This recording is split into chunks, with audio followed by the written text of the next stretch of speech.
Grandes multidões acompanhavam Jesus, e ele, voltando-se, lhes disse: se alguém vem a mim e não me ama mais do que ama o seu pai, a sua mãe, a sua mulher, os seus filhos, os seus irmãos, as suas irmãs, e até a sua própria vida, não pode ser meu discípulo. Eu vou ler de novo, confere aí na sua Bíblia, por favor. Confere aí, Lucas 14, 25. Vê se isso aqui saiu da minha cabeça. Porque eu às vezes falo umas coisas assim muito chocantes, muito impactantes, saculejantes, e você pode achar que eu estou inventando isso aqui. Parece até uma frase minha, não parece? Mas não é que é de Jesus, menino? Confere aí, Lucas 14, 25. Grandes multidões acompanhavam Jesus, e ele, voltando-se, lhes disse: se alguém vem a mim e não me ama mais do que o pai, mãe, mulher, filho, irmão, irmã, ou até a si mesmo, não pode ser meu discípulo. E quem não tomar a sua cruz e vier após mim, não pode ser meu discípulo. Pois qual de vocês, pretendendo construir uma torre, não se assenta primeiro para calcular a despesa e verificar se tem os meios para concluir? Para não acontecer que, tendo lançado os alicerces e não podendo terminar a construção, todos os que a virem zombem dele, dizendo: este homem começou a construir e não pôde acabar. Ou qual é o rei que, indo para combater outro rei, não se assenta primeiro para calcular se com 10.000 homens poderá enfrentar o que vem contra ele com 20.000? Caso contrário, estando o outro ainda longe, envia-lhe uma embaixada, pedindo condições de paz. Assim, pois, qualquer um de vocês que não renuncia a tudo o que tem, não pode ser meu discípulo. Palavras de Jesus. Dependendo da sua versão bíblica, essas palavras estão em vermelho, porque algumas editoras e até mesmo alguns aplicativos, quando são palavras de Jesus, eles colorem de vermelho, para realçar e chamar a atenção de que foi Jesus mesmo que disse isso. Então eu quero pensar com você algumas coisas que Jesus disse aqui, de forma muito clara, mas ele deu dois exemplos, ele usou duas ilustrações que são metafóricas, e aí pode ser que eu te explique o que significa isso, caso você não tenha percebido. A primeira coisa que chama a minha atenção é o primeiro versículo, dizer que grandes multidões acompanhavam Jesus. Grandes multidões. E aí Jesus vira para a multidão e diz: olha, de todos vocês, quem quiser ser meu discípulo, vai ter que se aproximar de mim, vai ter que renunciar para ter um relacionamento individual comigo. Porque Jesus fala às multidões, mas ele se relaciona no individual. E aí uma coisa é uma pessoa numa multidão, porque a multidão é uma massa, a multidão é um coletivo. Você olha e vê um ajuntamento, mas cada cabeça daquela ali na multidão é uma pessoa, que tem uma família, que tem algumas coisas para renunciar, que tem a sua dinâmica, o seu jeito de viver, o seu estilo de vida, a sua metodologia de fazer as coisas. Tem gente que está na multidão sedento, bebendo do que Jesus falava. Tem gente que está na multidão por curiosidade. O que está acontecendo aí? O que? Está dando bala? Tem gente que está na multidão, mas está se sentindo sozinho no meio da multidão, Por quê? Porque apesar de estar numa multidão, não tem relacionamento íntimo com ninguém daquela multidão. Então ele está ali no meio de uma multidão, mas continua sozinho, se sentindo só. E aí Jesus vira para a multidão e diz: olha só, é muito bom falar à multidão, é muito bom que tenha muitas pessoas me ouvindo, mas é melhor ainda se cada um desta multidão decidir se comprometer comigo, porque a multidão não se compromete, a multidão é a multidão. Quando termina o evento, cada um toma o seu rumo e vai para a sua casa, e cada um tem o seu endereço. Aquela multidão não vai toda para um mesmo lugar quando acaba o evento.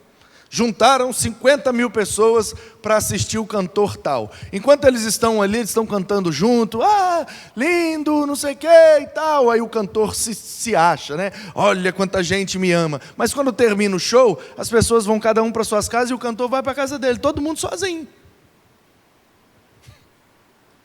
E ninguém pode viver de evento, ninguém pode viver de ocasiões especiais. Por isso que a Bíblia diz que Jesus é o pão vivo que desceu do céu. Jesus não é o bolo de aniversário. Jesus não é o churrasco. Jesus não é a lasanha. Jesus não é uma comida especial. Não, Jesus é o pão. Ele é o alimento diário. Porque pão é a que a gente come todo dia. É a comida simples. O rico come pão, o pobre come pão. Todo mundo come pão. Por isso que Jesus é o pão. Por isso que a Bíblia é o pão, porque ela não é um alimento para ocasiões especiais. Ninguém compra pão para uma ocasião especial. Já pensou? Você, hoje é meu aniversário, eu estou fazendo 50 anos, uma data muito especial, e eu vou chamar toda a família, vou ali na padaria, comprar uns 30 pães e uns 4 potes de manteiga, e nós vamos comemorar. Ninguém faz isso. Mesmo que esteja com dificuldade financeira, ao invés de comprar 30 pães e 3 potes de manteiga, compra um bolinho pequenininho, bota uma velinha, é só um bolinho, mas teve um bolinho. Porque datas especiais são marcados com coisas especiais. Mas a Bíblia não diz que nem Jesus e nem a sua palavra é um bolo para uma ocasião especial, é um pão para o alimento diário. Por isso que aquele livrinho de devocionais diários, que grande parte dos crentes usam, chama pão diário. Chama pão porque é o alimento comum a todos. E chama diário porque o pão é aquilo que a gente come todo dia. Claro que aqui numa metáfora, simbolizando aquilo que você come com frequência todos os dias. Lá em casa, por exemplo, a gente não tem o costume de comer pão. Não esse pão aí, pão francês, da padaria e tal, esse pãozinho que passa. Não, lá em casa a gente não tem, porque na minha criação não tive isso, e a Ana Paula também não é muito chegada, então a gente come biscoito, a gente come nada, a gente come o que tiver. Portanto, queridos, a primeira coisa que eu quero chamar a sua atenção e o título dessa mensagem é exatamente esse: o custo de ser um discípulo de Jesus. O custo de ser um discípulo. Hoje, o custo de ser. E domingo nós veremos o custo de fazer discípulos para Jesus. Porque são duas coisas diferentes e tem custos diferentes. Para eu ser discípulo de Jesus, custa-me algumas coisas que ele falou aqui. E para eu fazer discípulos para Jesus, custam-me outras coisas, que ele vai dizer, e a gente domingo vai aprender também. Então a primeira coisa que eu vejo aqui, o primeiro preço que eu tenho que pagar para gerar esse custo de ser discípulo de Jesus é sair da multidão. Eu não posso ser mais um na multidão. Jesus não pode se referir a mim como multidão. O meu relacionamento com Cristo, sendo Ele o mestre e eu o discípulo, não pode ser de forma geral, genérica. De vez em quando, Ele falava às multidões, mas Ele discipulava, Ele ensinava, Ele cuidava e dava exemplos práticos, com maestria, no individual. Então, o primeiro preço para pagarmos o custo de ser discípulo de Cristo é sair das multidões e nos apegar a Jesus com um relacionamento individual com Ele. Eu não posso ser aquele que só ouve Jesus no meio da multidão. Eu preciso ser aquele que ouve a Jesus individualmente e diariamente. Hoje, o que é que Jesus quer me falar hoje? O que é que Jesus quer me ensinar hoje? O que é que Jesus tem de especial para mim hoje? Para mim, o que é específico para mim? Esquecendo a multidão. Você se lembra, Mateus capítulo 5, Sermão do Monte, diz o texto: Jesus, vendo as multidões, se afastou delas, subiu um monte, assentou-se com os seus discípulos e começou a ensinar-lhes, dizendo: bem-aventurado, bem-aventurado, bem-aventurado. Sermão do Monte. Nas multidões, Jesus dava uma espécie de palavra geral, saudação geral, porque ele estava famoso e todo mundo queria ver o que é que ele falava.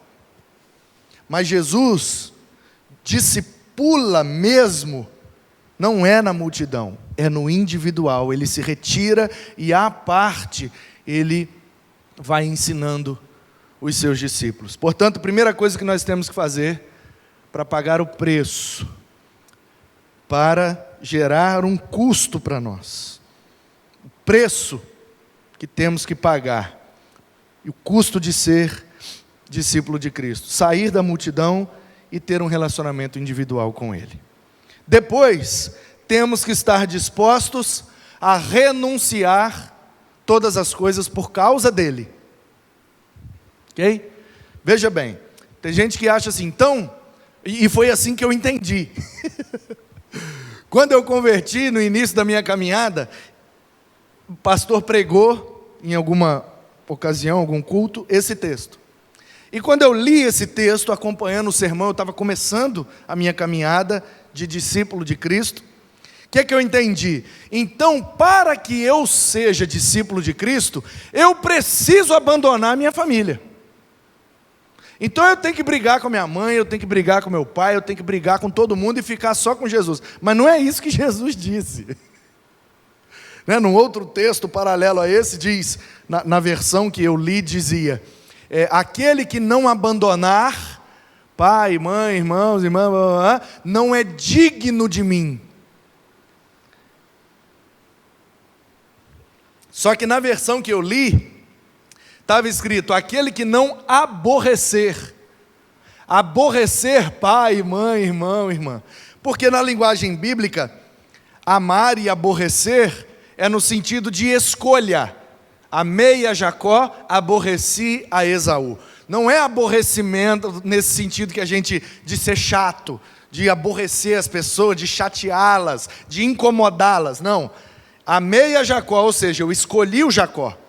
Aborreci a Esaú, quer dizer, eu não escolhi o Esaú. Amar e aborrecer, em contraposição, significa escolher um em detrimento do outro. Então, o que de fato Jesus está dizendo é: se você não me escolher em detrimento da sua família, você não é digno de mim. Aí o que é que eu entendi? Então eu preciso aborrecer minha mãe. Aí eu cheguei em casa, abri as latas de cerveja, joguei tudo fora e picotei os pacotes de cigarro do meu padrasto, e vocês vão tudo para o inferno, vocês têm que se converter, e tá! Aí minha mãe ficou aborrecidíssima, e eu fiquei feliz, falei: estou fazendo a vontade de Deus. Nada disso. Nada disso.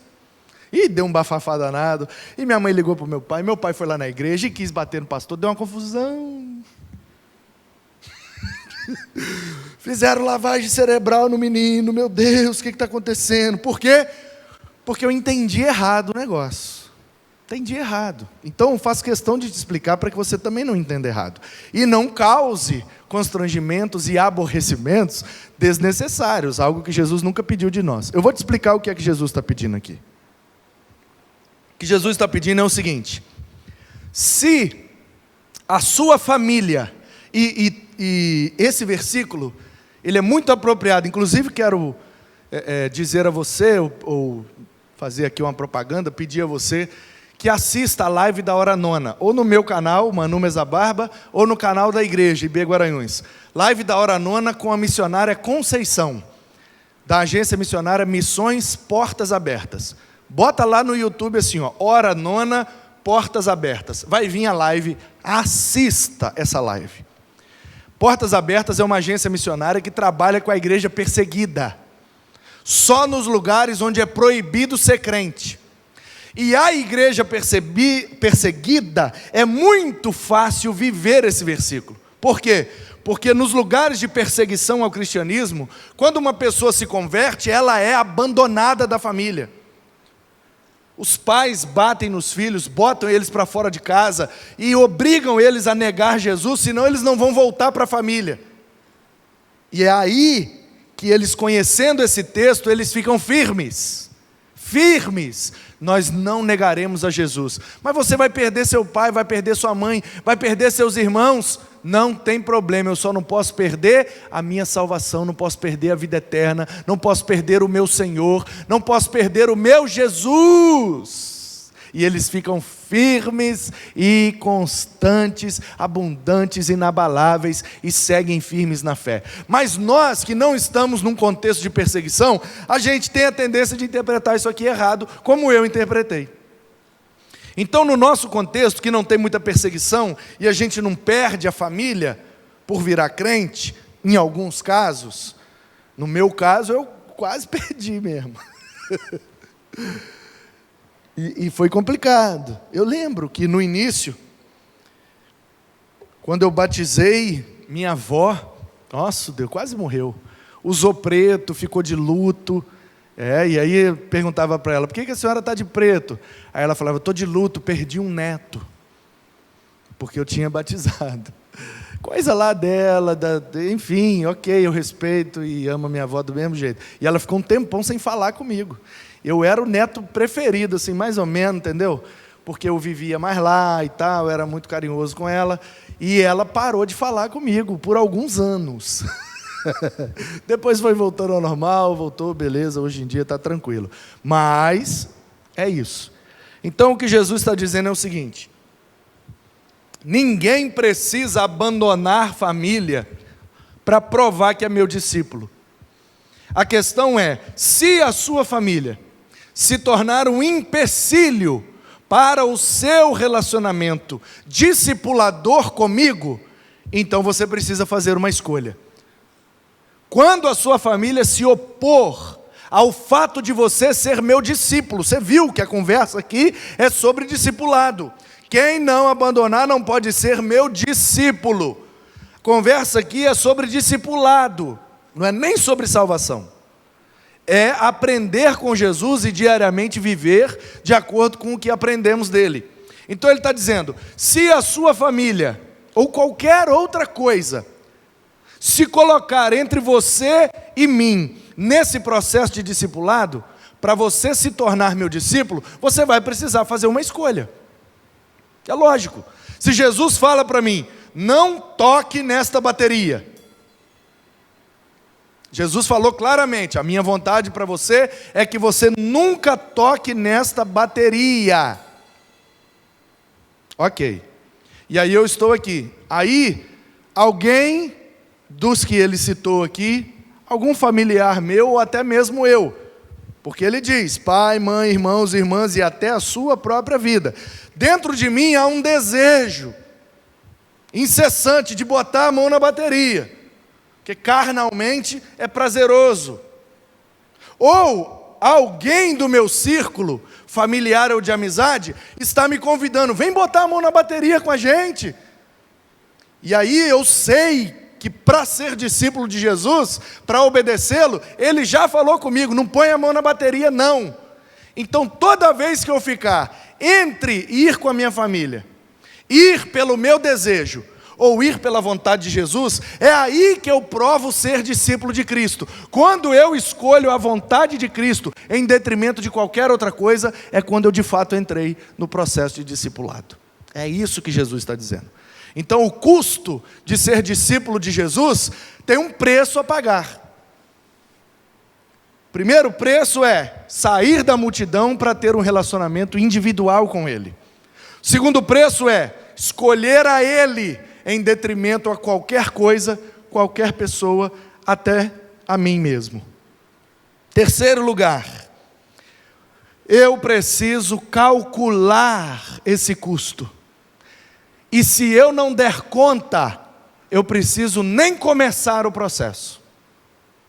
Note bem, às vezes a gente pega esse versículo aqui de Jesus, essas palavras, qual de vocês, pretendendo construir uma torre, não se aceita primeiro para calcular a despesa? Qual de vocês, para sair à guerra, não calcula primeiro a quantidade de soldados que você tem que ter? Às vezes, e na grande maioria das vezes, a gente tira esse texto do contexto dele e usa isso aqui para planejamento estratégico. Olha como Jesus nos deu uma aula de administração. Qual de vocês, antes de começar um projeto, não senta e calcula se você vai ter recurso necessário para terminar o projeto? Porque se você não terminar, você vai passar vergonha. Vai ficar sem terminar, vai ser vergonhoso. E aí a gente acha, na grande maioria das vezes, que Jesus está falando de planejamento estratégico, de administração, de gestão financeira. Nada disso. Jesus não está ensinando a administrar. Ainda que este princípio possa ser aplicado para essas áreas, o contexto é claro em dizer que Jesus estava falando de discipulado. Olhou para as multidões e olha, não tem como discipular a multidão, porque o meu processo é ir no individual. Então sai da multidão e vem comigo, vem tranquilo. Segundo, nesse processo de discipulado, vai ter momentos que você vai ter que escolher entre a minha vontade e a sua. Se você escolher a sua, você não pode ser meu discípulo. Se você escolher a vontade de alguém próximo a você, você não pode ser meu discípulo. Você só pode ser meu discípulo se você escolher a minha vontade. Ih, rapaz, complicou Jesus. Então, já que complicou, deixa eu te falar um negócio. Calcula primeiro o preço, porque se você começar e não terminar, vai ficar feio para você. A torre e a guerra foram duas ilustrações que Jesus usou para dizer que o processo de discipulado com Ele tem um preço a ser pago. Se nós não calcularmos bem esse preço, a gente começa o processo, abandona na metade e passa vergonha. E aí o versículo aqui, 30. Este homem começou a construir e não pôde acabar. O que é que Jesus está dizendo? Que é vergonhoso para alguém começar uma obra e não terminá-la. E aí Jesus está dizendo, o cara que não calcula o preço antes de começar a obra, ele vai parar no meio. Quando ele para no meio, a galera olha e fala, lá, não acabou, não terminou. E aí ele vira motivo de zombaria. Jesus está falando de administração? Não. Jesus está falando de gestão financeira? Não. Jesus está falando da gente comprar as coisas e não conseguir pagar, e por isso as pessoas apontar para a gente e dizer, lá, já vai o crente que não consegue pagar. Não está falando nada disso, embora tudo isso seja importante. O que ele está falando é o seguinte, se você quer vir comigo e se tornar meu aluno, senta e calcula o preço primeiro, porque se você não estiver disposto a pagar o preço, nem vem, nem começa, que vai ser vergonhoso para você. Simples assim. Então qual é o custo do discipulado? É a junção de todos esses preços que gera o custo total. Primeiro, sair da multidão para um relacionamento individual. Segundo, escolher o que Ele quer em detrimento de qualquer outra coisa. Terceiro, calcular o preço e o custo de seguir a Ele. Uma vez calculado, se estamos dispostos a pagar, o quarto é que então, nós, como diz o versículo 33, qualquer um de vocês que não renuncia a tudo o que tem, não pode ser meu discípulo. Então qual é o preço, qual é o custo de ser discípulo de Cristo? É estarmos dispostos a renunciar todas as coisas. Então queria dizer a você que quer ser discípulo de Cristo, ou que se acha já um discípulo de Cristo, que você sentasse e analisasse, a partir dessa perspectiva que nós aprendemos hoje.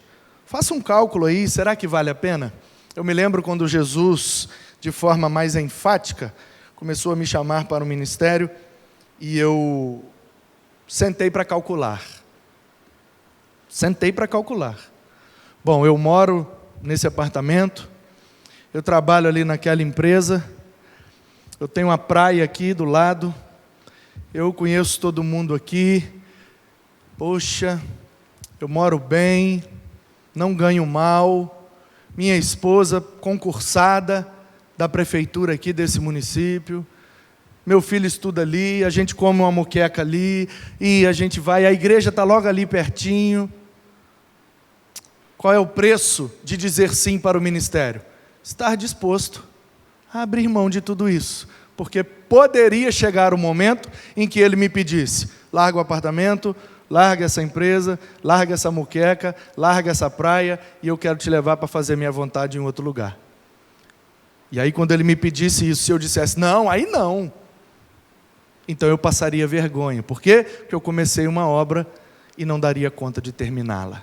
Mas quando Jesus disse, junta tudo e vamos embora, imediatamente eu disse, vamos. Por quê? Porque eu já havia calculado o preço e já tinha me colocado à disposição de pagar aquele preço. Portanto, seguir a Jesus tem um preço. Salvação não tem preço. Salvação não. É pela graça, mediante a fé. Mas nós não estamos falando de salvação, nós estamos falando de ser aluno dele, de ter um relacionamento íntimo com ele e de viver algo extraordinário, sendo alunos desse grande mestre. Calcule esse preço. E se eu posso te dar um conselho, eu já vivi coisas muito boas nessa vida, muito boas, muito boas. Eventos, viagens, salários, fama, coisa boa, que agrada, dá um certo prazer. Mas eu posso te garantir, nada, absolutamente nada do que eu experimentei nessa vida me deu mais prazer do que estar no centro da vontade de Jesus, me tornando um melhor discípulo dele a cada dia. Isso é o melhor que eu poderia ter escolhido. Ainda bem que eu tomei essa decisão. Que você possa tomar também, em nome de Jesus. Amém.